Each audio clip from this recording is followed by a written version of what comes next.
Hey everyone, it's Alison Heikkila. Thank you so much for joining me. Today I am part of a hop that is kind of showcasing some of the newest products from Spellbinders. This hop is not from Spellbinders, it's not endorsed by them or anything, but a few of us decided to get together and show off some of the newest things. So I have this printout here because I don't have main packaging for the dies that I'm going to be using. This is the Whimsical Winter Critters. This is from Nicole Spore's collection. It's adorable. There are 3 different sets. This is the main set, and you need this set to get the circle that is used for the rest of the ornaments. So as you can see here, hold on, use with S5607, that is this set here. So you could start off with these generic, adorable little Christmas ornaments, and then you can expand the collection and get these cute critters. And then there's also Santa's Festive Circle Crew, which is really, really cute. And you'll see some projects throughout the month using all of these sets. But today we're going to do this sweet little fox. And I wanted to show you, this is the circle that you need for all of the ornaments, and it comes in this set. And then I have, whenever I get new dies, especially big sets like this, I like to cut them out of white cardstock, just so that I can see all of the pieces and kind of figure out like what goes where. So for this one, for example, and there's Tomato, he just woke up, if you can hear him. So this piece we need for the raccoon, the fox, and the penguin. But then we also need this other piece here, which is here. So it just kind of helps me kind of map out which pieces I need from which dies, right? So I'm going to get going with all of that. I've got the plate from my die cutting machine set out so that I can put all of my dies on there. And I'm starting off with the Pink and Main Be Merry paper collection. I'm using that for the hat and for the scarf. What I really like about this whole ornament collection is that you can customize them however you want. So here I'm doing the base of the scarf, the part that goes around the neck. But you can make the hat go on the penguin. You can put the scarf on the snowman. You can put the bow on Santa, like whatever you want to do.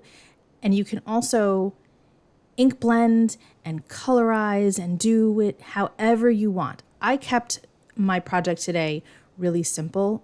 I just cut everything out here. I held up my fingers because we need to do this one twice. This is part of the scarf, the tails of the scarf. So we're going to have to do the stripes, which is what I just cut out of the green, and the main tail of the scarf 2 times. So I'm cutting those both twice, and I'm setting the second one off to the side so that I don't forget to do it later.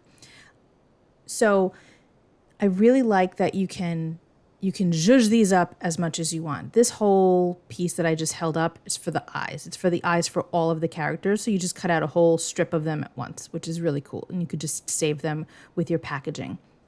Here I've got some old cardstock. I think it's from Prism. Do you guys remember Prism? It's a great color. I thought it was perfect for the fox. You can easily, as I was saying before, cut everything out of white, and you can ink blend it, or you can just kind of play around with scraps that you have and make these adorable ornaments. This is a great way to use up some cardstock if you've got a huge amount like I do. I have a lot of cardstock, and I like that this will help me work through it. That little die there is for the nose. It's also the beak for the penguin. It'll just cut out both pieces, and that's okay. So this one that I have here is going to cut out the snout, and it will also cut out the mouth, but obviously we don't want the mouth to be done twice. Oh, changing subject for a second. I cut out the wrong piece for the chin area, so I cut out the new one that is correct, and that's a bigger piece. So you can see there that I also have that little black oval. That is the snout, but I cut it in black because I wanted the mouth to be black. So you get 2 pieces out of that, and you can make it work with however you want. I tend to save whatever extras I've got so that I can use them perhaps at another time, or if I plan on stacking things, like I have things already cut and it's all good to go. I'm starting here with the pieces that are going to need to be glued multiple times. So the scarf, obviously you got to put the stripes on and then attach it to the main ornament. The hat, same thing. You got to put the band on and then attach it to the main ornament. So you're giving all of those little pieces time to dry, and you're getting a lot of those teeny tiny fiddly bits out of the way and attached to something. So you're less likely to lose them. Or maybe it's just me, but I always worry about losing all of those teeny tiny pieces. So here I'm going to show you the second part of the scarf. So what's nice about these pieces is that they have a specific spot. And although you may not be able to see it, if you scooch the stripe down or up, once it lines up with either side of the main part of the scarf, you know you've got it in the right spot. So it looks like it could be complicated to put these pieces together, but it's so well thought out that it's really pretty fast. I don't love working with really fiddly dies. And even though this looks like it might be, it isn't.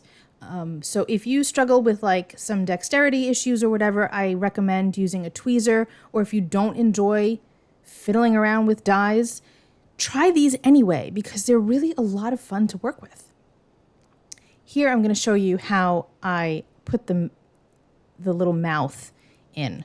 I kept that little smile attached to the snout part and then just used my little pokey tool to kind of push it in. Here's the nose. Gave my little fox a black nose, thought it would be cute.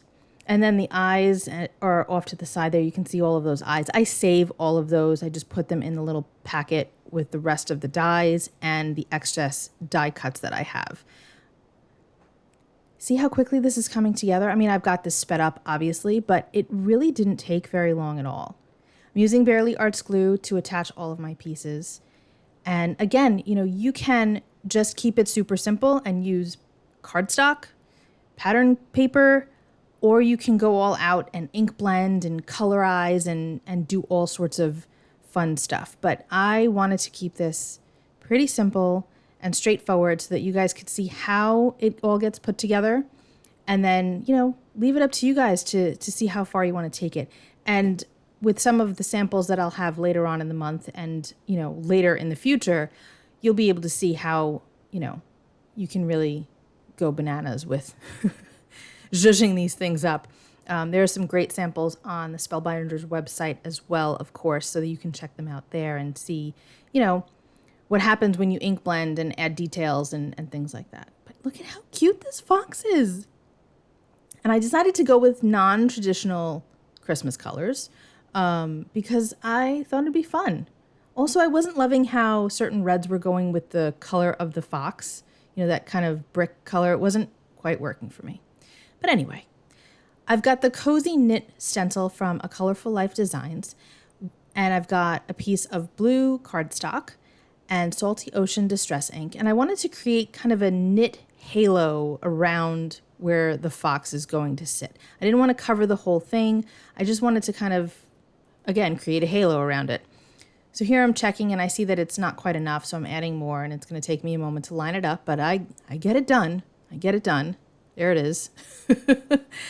And I'm just adding that Salty Ocean with my cottontail blending brush from the Rabbit Hole Designs. And that looks cute. It's subtle. Doesn't need to be, over the top. I grabbed some pink cardstock, and this is going to be a sentiment strip, and it also gives the ornament a bit of grounding too. It's an ornament, so it's meant to hang, and it doesn't matter if it's floating, but I did want to have it attached to that pink a little bit.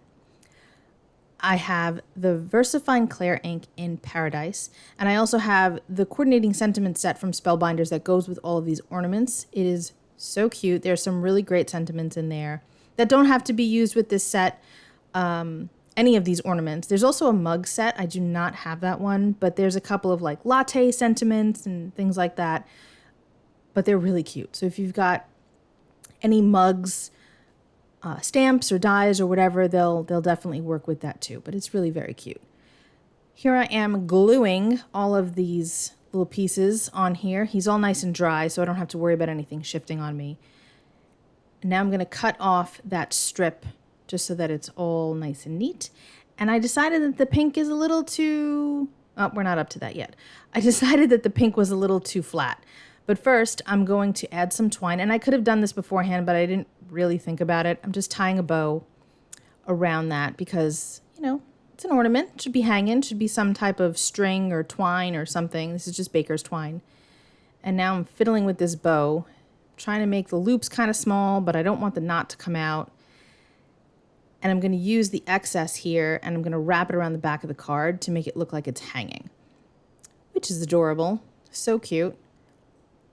I'm going to just feed that through the hole. And the loop is nice, the hole, excuse me, is nice and big. So you can easily put ribbon through there. You can use a brad or an eyelet. And I'm attaching this with, I shouldn't say attaching, I'm adhering it with Scotch tape because you're not going to see it. It's going to go right onto the card base. So now here is where I decided that I needed to oomph up that pink strip a little bit. So I grabbed some Kitsch Flamingo Distress ink, and very lightly I'm going over that strip, and not across the entire thing. I'm keeping it kind of here and there the way it is in the background. And it added just enough. Now it's good.